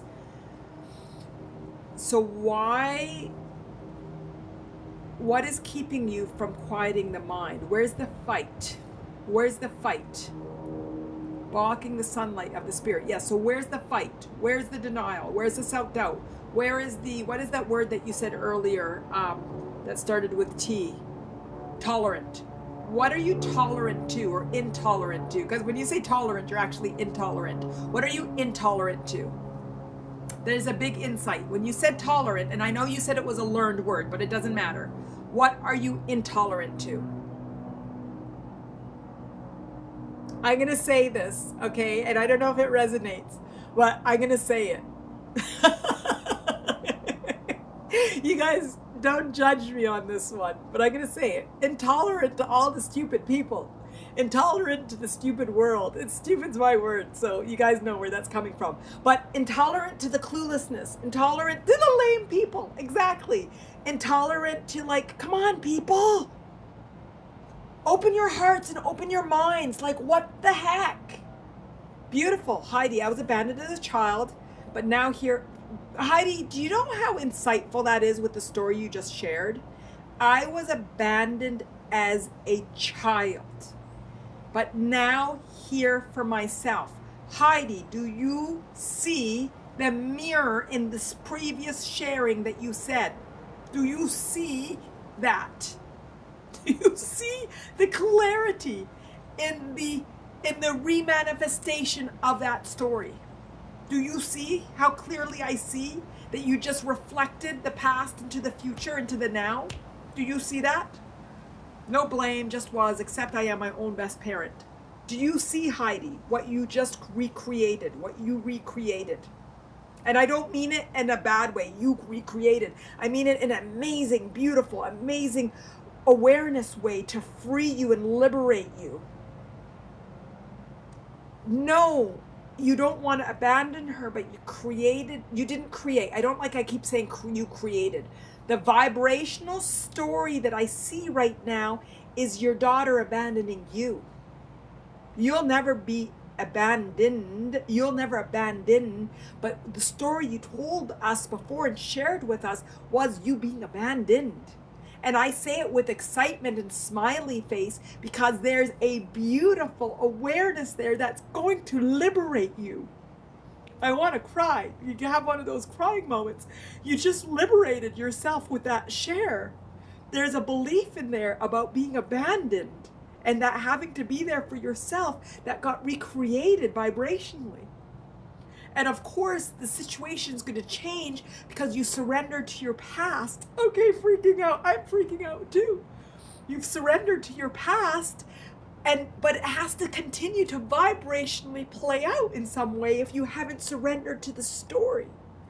Beautifully, beautifully powerful. So Heidi, what do you want to do with it? What do you want to do with it? I told you that you're going to resolve with your daughter. I told you, I could feel it so clearly. And I'm like, Manal, don't speak like that. Don't speak. But I did anyway because it was my truth. And I try not to resist truth when it comes. Beautiful, says Mary Alice. Oh my God, if everybody is not crying, I do not know what is going on. Oh my God, just so incredible. Just so incredible. And we live in a vibrational world. And it's incredible. And this is not to blame. And I know, Heidi, I said you didn't do. Vibration did. And it's a vibrational story. And when you see it, it's just beautiful. It's just beautiful. Heidi, sending chocolates, care less for her needs to distance me. But Heidi, I don't want you to effort it. I want you to like what I would offer to you. Okay, and I offer this to everybody when they start to see patterns from the past that are being recreated in the future and start to see the mirror, the reflection. I mean, I saw, the second Heidi saw that, I could see the reflection of the past and the future so clearly. Like, I'm like, oh my God, I can see that story replaying so clearly. You don't want to effort against it. What you want to do now, Heidi, is feel into that story of I was abandoned as a child. You want to feel into that story of abandonment. And do you know what the antidote to the feeling of abandonment is? Who knows what the antidote to the feeling of abandonment is? Who knows? Who knows? Who knows what the antidote to abandonment is? I'm pausing for this one because it's so important. Mary Alice, yes, belonging. Belonging to what? Mary Alice, you know, so I would have preferred to see that with an exclamation mark. Lynn, loving yourself, yes, and more, and more. Loving yourself via what? What's the conduit for loving yourself? I feel like I want to cry, you guys. Is everybody else crying? Feel and listen to the heart. Yeah, Christine, the heart is the mechanism. This is all, today is so powerful and everything is coming in full circle and full circle. Independent Brooke, no, we're so dependent. We're so dependent. Brooke, we all have the opportunity to grow today. We're all codependent. We're not independent. It's a misbelief. It's a misbelief. That fear of being abandoned is such a physical fear. It's a physical story. We keep talking about the four bodies, even though today is about the mental body, but every day is about the four body. But today I didn't think we're going to do so much about the four body, but that's so dumb of me because every day we talk about the four bodies. But anyway, it's such a physical story. What's the spiritual story? What's your spiritual sporty? Sparty, Brooke, beautiful. More rejection from my father. Fantastic. Fantastic. That's your physical story to help you grow and expand. Haley, I experienced that so much. We all do. We're all do it. We're all here. It's a very physical story. Therapist says go sensory first when in fear. Beautiful, but it's a very physical story. What's our egoic story? I can tell you my egoic story. We're here for a reason. We're supported by so many things that we don't even see. We talked about it earlier, that there's a purpose. We are purpose. Life is purpose. That we are supported by the universe. That we're physical being, our physical being, but we're more than a physical being. We're a spiritual being. There's a meaning to life beyond this physical story. This physical story is just an activity for us to have human expressions and human experiences. And I love my human. I love this lady Manal so much. I love her so much. But we're connected. Heidi, I am loved and I am love. We are one. Connecting to a higher power is the antidote. And recognition that that physical story of abandonment is a physical story playing itself out to allow us to grow and expand to our spiritual truth, to our unconditional love and worthiness and freedom. That the physical stories are here for us to move from unaware to aware. And the awareness is that there's something more than this story. And this story is allowing us to grow and expand in ways beyond. And that Heidi, that you can break that vibrational story for the next generation, which is your grandson and then the great-grandson, and they have different vibrational stories which have resonance of the song of your blood, because they're still your ancestors, but they don't have to have such an extreme abandonment. And your daughter's abandonment story is different than yours because you were as a baby and it was conditioned as you as a baby, and your daughter is playing out a vibrational song that she heard within you your whole life, and now together you can create a new song, a song of freedom and connection and love, a song of support and amplification of yourselves in the human journey, a song of love.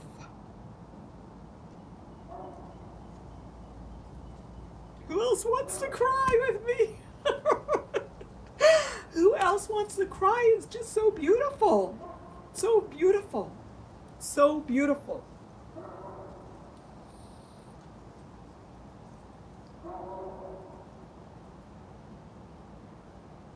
So beautiful. There's nothing more to say than it's so beautiful. So beautiful. So Heidi, yes, send the box of chocolates. Send all the chocolates you want, but the work/play is not in the chocolates. It's in you feeling and creating within you a sense of connection and not waiting for her to come back It's not waiting for her to come back, because she'll never come back when you're waiting for her to come back again. It's never come back. It's knowing that you are connected now. Feeling your connection as a baby to something bigger. Knowing that you always knew your truth. Knowing that you'll always find your truth. Knowing that you created the next generation and you had a most beautiful and have the most beautiful relationship with your daughter. Knowing your connection with bigger. And working on your story of abandonment where it becomes a story of pure, authentic connection. Not efforting it. Not lying to yourself. But the truth and the connection of the world that we are all one. And it's not about intellectually knowing it, it's about feeling it. Brooke, love without attachment, and it's not the words of it, it's the feeling of it. Getting to the point of feeling absolute unconditional love for even your ex, because you realize you're on a journey together. And the physical story is different than the spiritual story. Finding unconditional love for the Heidi baby and realizing that's enough. That you can send love to that Heidi baby that was abandoned, and that's enough. To the Haley baby, to the Brooke baby, and that's enough. That you fill that baby, because there's no time, the time dimension when you go and do this sort of spiritual work is gone. You fill those babies with unconditional love, not from lack, but from truth.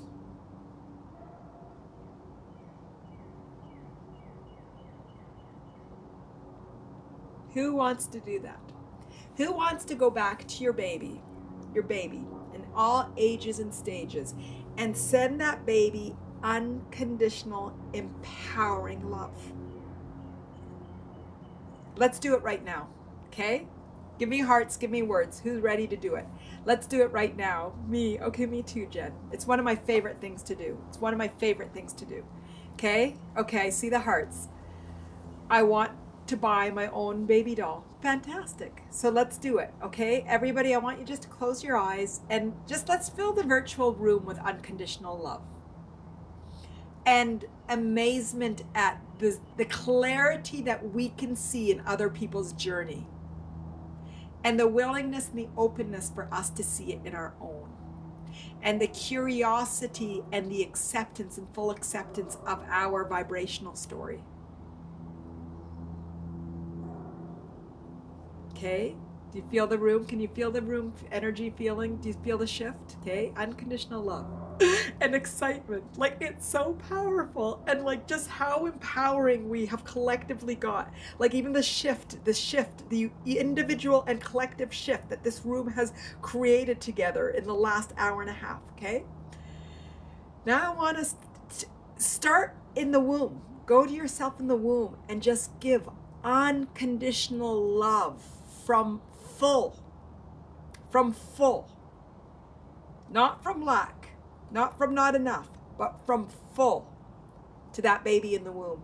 And tell that baby in the womb that you have so much amazing growing and expanding, and you're so excited to watch her or him or them grow. Just tell. And if it's a twin in there with you, or if it's not babies, just tell them all. You are all going to have an amazing life, and I love you so much, and I'm so excited to watch you grow and expand. And just tell those babies or baby that we're going to adopt such empowering mindsets and philosophies and approaches to life, and life is amazing and has such amazing flavors, and together we're going to experience it and taste it and live it and love it. Now watch your baby get born, and in that moment where you transitioned, or she transitioned, or you transitioned from in the belly to outside of the belly, give some extra warm love, because there's such a amazing transition from going from spiritual to physical and being in that cold room and in the hands and being naked and being met with such an unknown feeling that there's sometimes just this moment of like, what the heck is happening in that moment? And wherever that umbilical cord might be, or whatever fears or feelings that there is in the room from the parents or your doctors or the midwives or whatever it is, just send unconditional love to that room. Send unconditional love.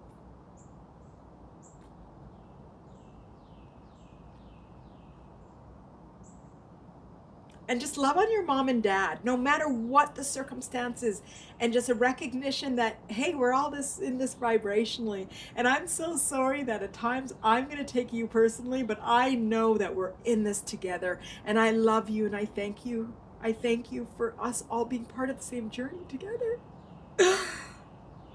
Now watch your baby grow and just watch yourself from your days to your weeks to your months, and just send that unconditional love and amazement at the growth and the expansion that this baby is having. And just remind your baby that you're connected, that there is more to life than your physical journey, and together we're going to explore it and find it together. That life is exciting. And life is meant to be exciting. And we are going to find the amazement and the pleasure and the happiness and love in life together.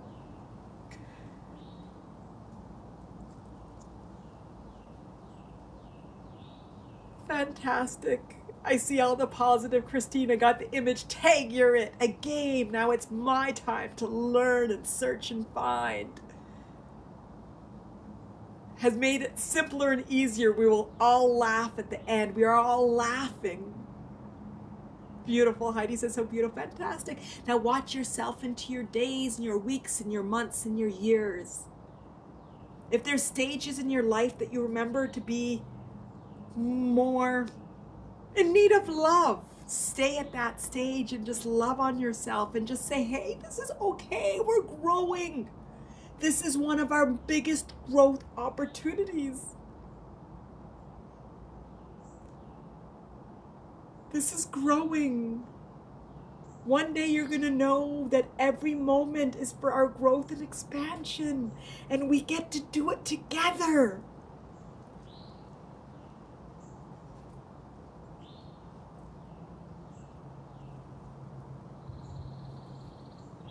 Brooke, you're amazing. Manal, not lame at all. Fantastic. Heidi, thank you for the donation. Jen, I just saw all my family cheering in heaven, cheering me on. Go, Jen, go, Jen. We are not alone. Everybody is connecting with this and seeing their family. We are connected beyond our physical. The reason we feel alone is we forget the larger story. We forget the bigger game we're playing.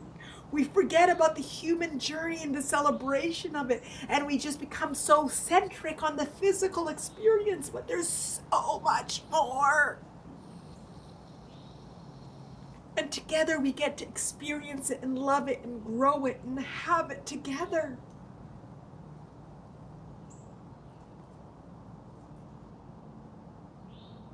Continue loving on yourself and loving on yourself until today. So just go through your 10s and your teens and love on your parents along the way, particularly in the moments that you know that they need it. And whether you're in good relationship with siblings or whoever it might be, just love on them in the moment and just smile and say thank you for being part of my journey. And I know that we're meant to grow and learn, and I'm working so hard to depersonalize the human experience and to recognize that I'm vibrationally growing and expanding to my unconditional beauty. And I'm so glad that you're part of this journey, and I want us to amplify our lives together. I want us to laugh together and to sing together and to dance together and to be together. And I know this is one of the pleasures of the journey. Deep, just enjoying life together, eating and drinking and playing and running and rowing. I don't know why I said rowing, but there might be rowers in there thinking about rowing. And along your way, if you had children and you want to love on them in when they were born, go for it and love on where you are. Keep going through your journey till you are back today. Love on your exes. Love on your exes. Love on your 16-year-olds, your 15-year-olds, your 21-year-olds, your 22-year-olds, all of your children. Love on them.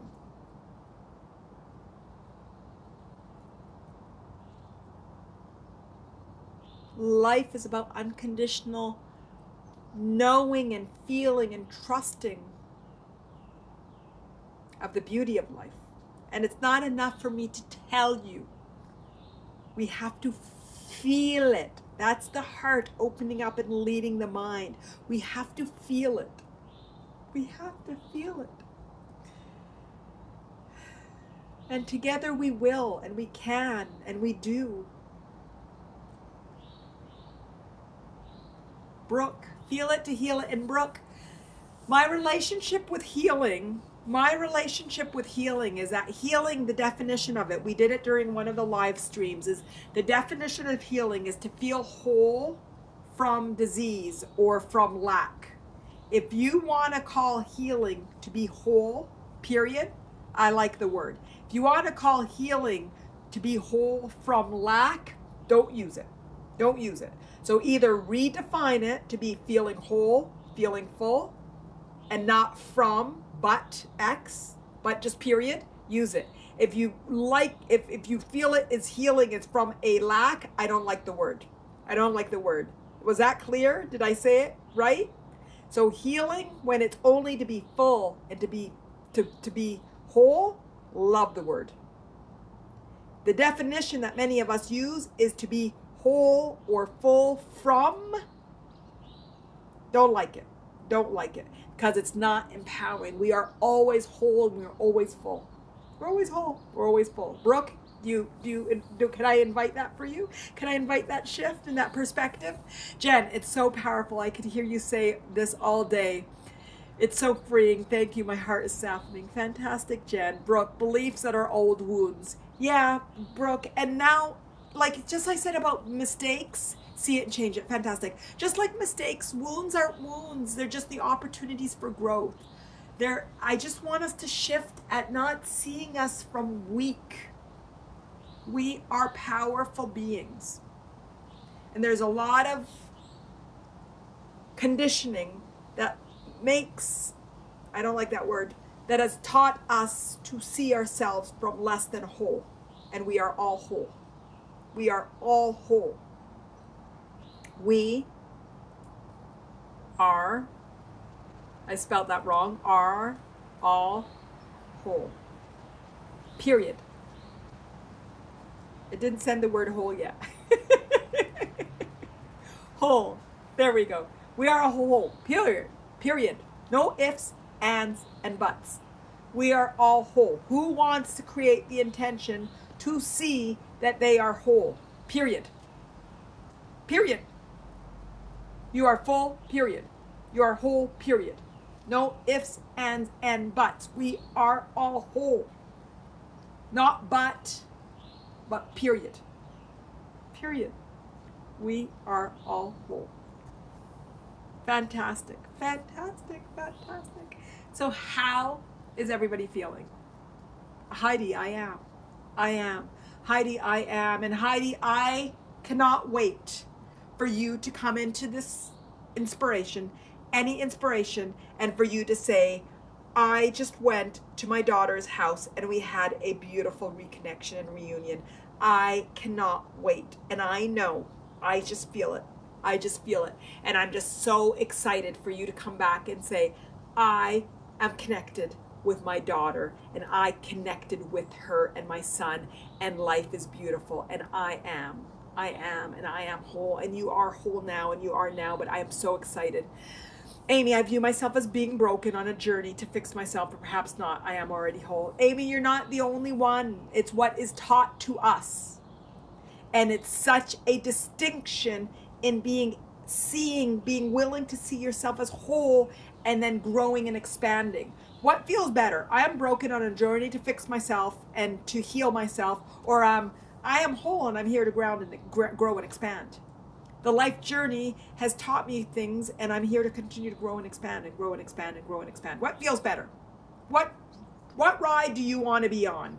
I am broken and I'm here to fix myself, at the state fair, or wow, I'm whole and we're just growing and expanding, growing and expanding.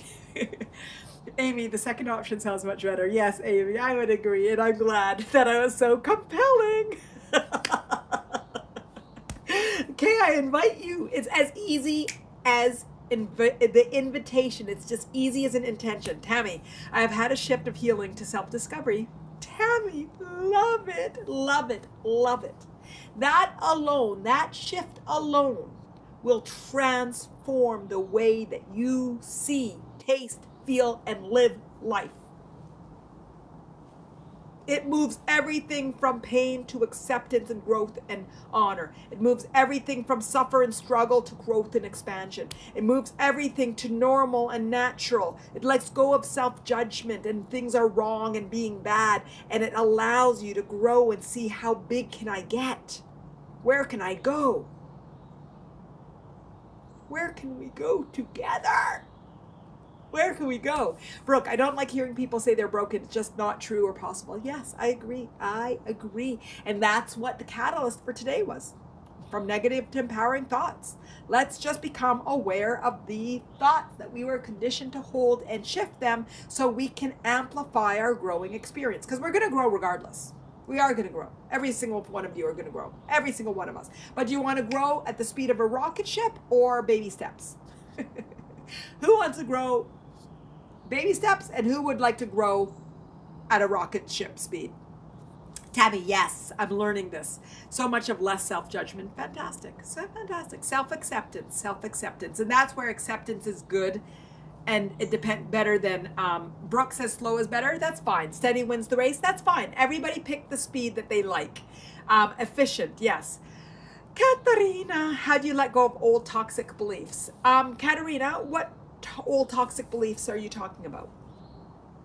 Rocket man. Yeah, I'm a rocket man too. But whatever speed makes you comfortable. Sometimes the pace is irrelevant. The growth and expansion is in a steady stream and movement upwards. And steady wins the race. And I like the rocket ship analogy for me because that's how I see life. But whatever makes you comfortable. And some things you might be a rocket ship, and some things you might be a turtle, and something you might be the jackrabbit, something you might be the leopard, something you might be the cheetah. But my point to that was, don't also limit the speed of your growth. Honor that we can grow and don't limit it. Never the fox or the wolf that blows those straw houses down. Fantastic. So Katarina, what old toxic beliefs are you talking about?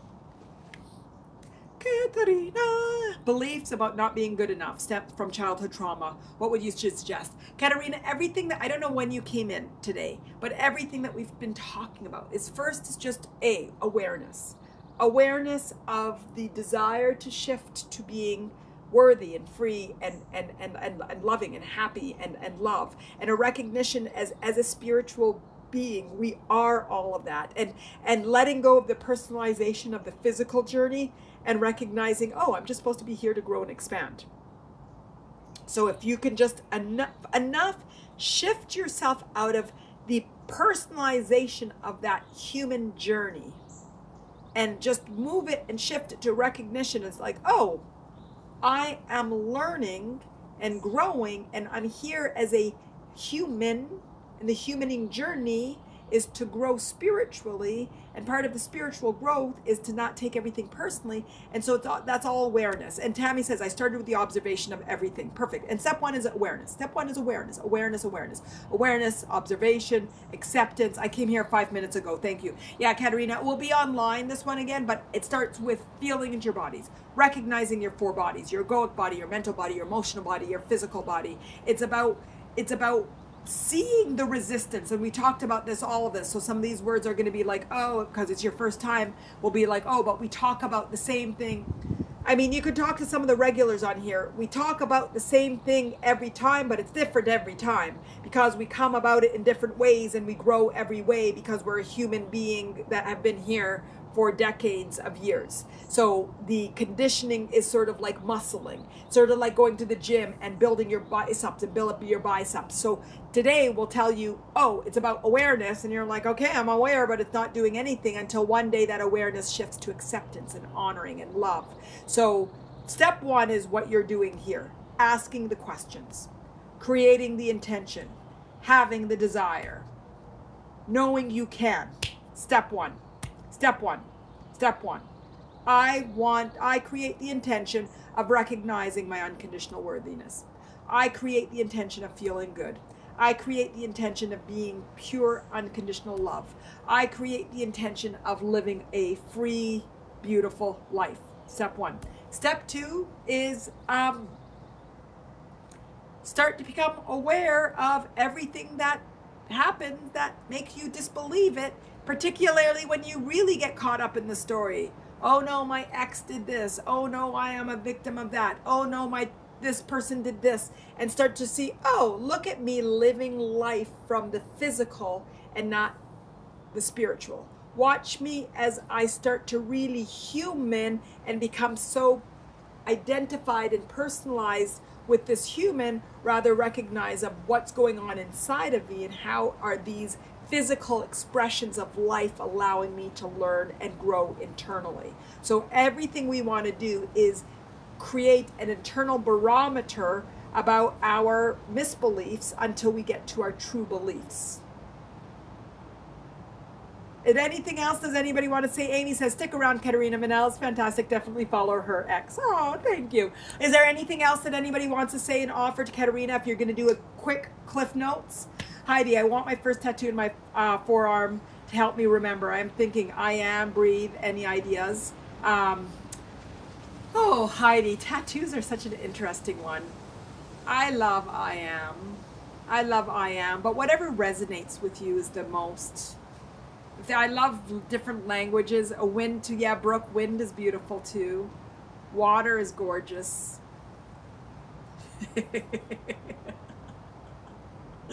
We always do. What would you do if you had a tattoo? And I've never figured out what I would do if I had a tattoo, is the truth. A cat! Oh, Jen, I'm an old sailor. Oh my goodness. Oh my God. Does anybody else have any other offers for Katrina?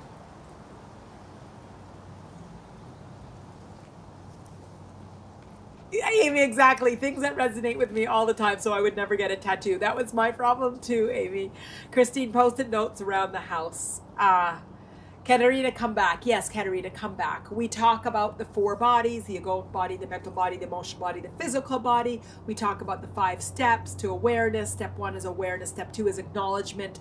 What is unwanted shows you what is desired. Step 3 is an appreciation of life. And then step 4 allows you to let go. And step 5 is surrender. So we talk about the 5 steps, and we just love on each other, and we just recognize that we're here to grow and expand, and we support each other, and we hear each other from the lens of empowerment, and we shift with each other, and we grow with each other. What else do we do, everybody? What else? We meditate. Katrina, I become aware, but I'm not yet feeling the shift. But I'm getting there with the help of meditation and with investigating that my heart desires. I can really feel like I'm on my way. Fantastic, Katerina. And it is a journey. We talked about earlier about not expecting for you to have a baby after you conceive, sperm meets egg. It's going to be 9 months. You're going to have 9 months before the baby comes. So you move to awareness when it's going to take you a journey for your awareness and your beliefs and your thoughts and the resistance to let go and for you to be in alignment. And that's just what life is. It's a normal part of the unfolding. So just have fun. This is the best one. Have fun with the process. We call it playing here at Mattain. We call it playing. Mattain is all about attainment, attaining the life that you desire. Mattain means attain the life you desire. Attain your authentic expression of self is actually the true definition of attain. And it came from putting an M for Manal beside the meaning of Manal, which means attainment, and I got Mattain. So have fun with the process. Love the process. Laugh with the process. Enjoy the process. Trust the process. Flow with the process. Let go of judgment of the process. Accept the process. Honor the process. Did I miss anything? Christine, that's so much laughter and lifting our spirits here. Yes, we even have monthly laughter as a tool for healing sessions. And we just laugh and laugh and laugh and laugh. Heidi, forgive. Ho'oponopono, one of my most recent courses is called Ho'oponopono. And one of the biggest elements of it is forgiveness. Forgiveness of yourself, forgiveness of life, of the world, of others, and aligning to a place of contentment and happiness. Amy, I find it hard to have fun. I'm so used to the stress that without it, I feel so lost. So go and find things I can stress about, knowing full well that I'm doing all the time. Then I get cross with myself. Amy, that's fine. You will have fun when you start having fun, and then you'll forget that you didn't have fun. Just create the intention for it to be fun. For it to be fun. Mary Alice, is the laughter live on the 28th? Actually, no. It should have been. I don't know why it's not. It's actually, should I change it to laughter? I'm going to change it, Mary Alice. Right now, it's the allowing the authentic expression of appreciation, gratitude, and satisfaction, but I'm going to change it to the laughter on the 28th, and I'll move that appreciation expression one to the first week in March. Oh my God, Mary Alice, I cracked myself up. No, it's not. The month came by so quick. How did the month, I didn't even realize when I did it. You did say laughing at the end of every month. Oh my God, Mary Alice, the month came so fast. How did the month come so quickly this month? Jen, enjoy the present moment. Yes, this is a good one. Whatever comes up, then release it and let it go. It's just life and learning. Was going to say do Manal's Ho'opono course. Yes, Jen just finished the Ho'opono course. And Jen, isn't it fabulous? That's such a powerful course for me. It was such a powerful course for me as a student, not me as a teacher. For me as a student, doing the Ho'oponopono and applying it to my life was such a powerful. So Manal, as a student, to Manal's Ho'opono course was so powerful. And you know what, Heidi and everybody that was talking about abandonment and relationships with your family, and the Ho'oponopono allows you to release all of the resentment and the regret to a lot of things, even with mourning and grieving, with relationships with your body, with judgments you have on yourself, on life. It's really, really, really powerful. Brooke, I recently heard understanding replaces forgiveness. I love that. Yeah, Brooke, I love that. Forgiveness is one of those that actually has an ego and a judgment in it, but everything can and everything does. When forgiveness comes from purity of heart and no ego, it's beautiful, but forgiveness can also have an egoic taste to it, does not have a good flavor. So every word can have a distortion to it. That's why when I do our live streams, I like to define words. So healing can have a distortion to it, or it can't. Forgiveness can, or it can't. Tolerate, acceptance can, or it can't. So let's talk about the word, what's underlining in that word, and then remove that resistance or change the word depending on the circumstances of what we want to do. But what you want to really do is forget what the meaning is. Like even expectation is a really positive word, but expectations that aren't yours and they're other people's and that don't align with yours are very negative. So what we want to see is not really what the word is, but how that flavor of that word resonates and feels with you. Yeah, good. Christine, Amy, that's so honest, have been there. Yeah, we've all been there. We have all been there, right? Haven't we all been there? Mary Alice, you did say laughing at the end. Yes, I'm going to change it. So I'm going to change it to laughing. Jen, actually, that's my tattoo desire. Ho'oponopono. Oh, wow, Jen, that's a beautiful one.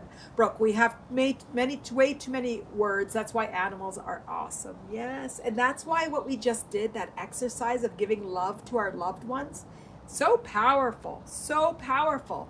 And that was all not words, that was just energy. And I said during one of our lives, I said, you know, we could do this live without words. I'll do it right now. And just everybody create the intention of growth and expansion. And then let's see how it feels.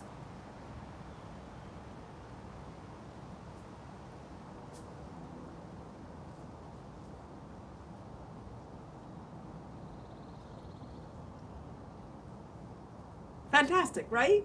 Right? It's not the words. And I think a lot of you follow me not for my words.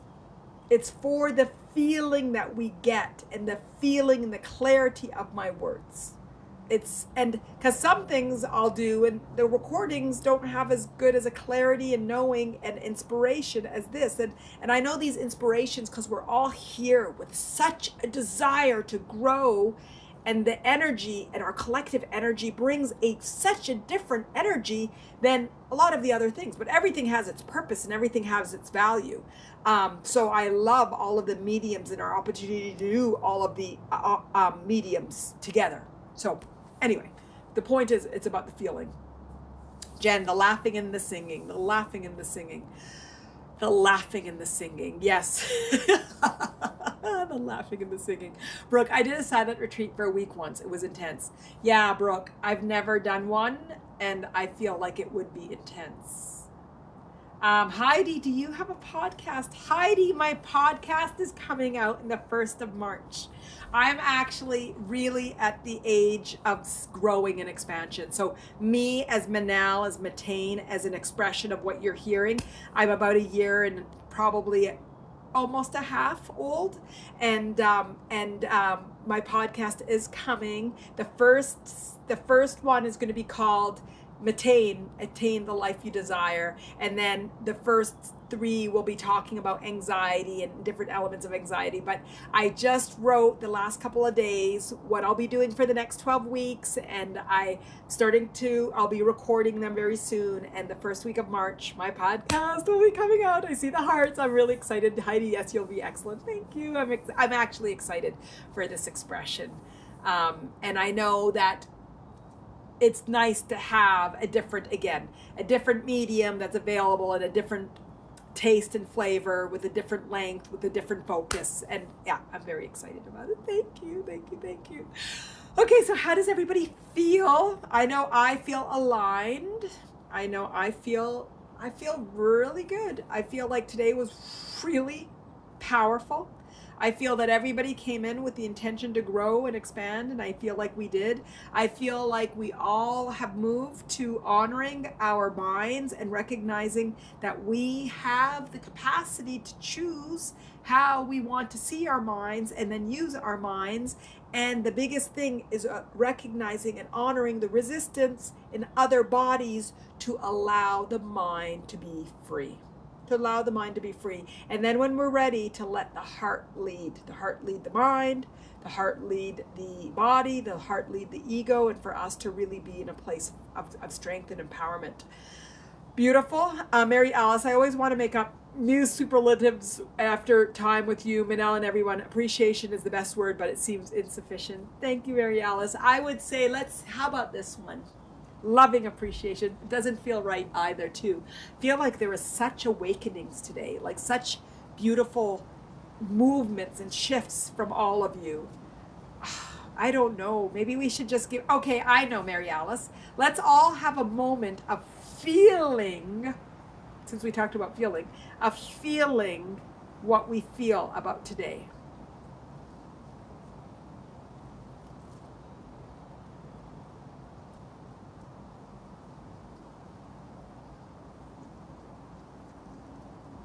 That feels good. Oh my God, that feels beautiful. Brooke, I'm so glad I found you months ago. You're always consistent and give me peace in my heart. Thank you, Brooke. That makes me happy. It makes me happy to see you here all the time. And it makes me happy to see all of you here. And it makes me happy that we're growing and we're expanding. Join Attaining Your Authentic Life.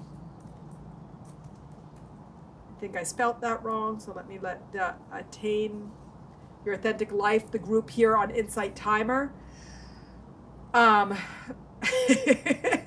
Brooke, my thought for the day was F it.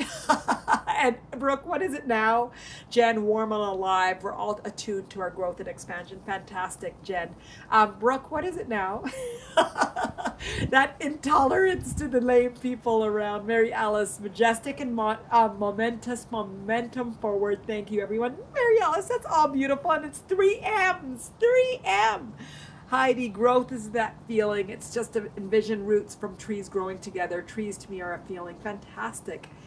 Brooke, not to worry about a thing, to allow, to flow, to feel good. Life is meant to be pleasure. Everything about life is meant to be enjoyed with pleasure. So let's just keep aligning to the pleasure. Let's do it. Let's align to the pleasure. Brooke, now I'm crying. Good. We've had a few moments of tears today. We did. Jen, magnificent, energized me. Oh, Jen, you got the initials going. You guys are so cute. You're all so cute. Okay, so I'm going to shift the end of the month to, should I shift it or should we just go for March? What do you guys think? Because I was really excited with allowing authentic expression, appreciation, gratitude, and satisfaction. What do you all think? Shift it or keep what we had? What do you think? Keep it? Shift the...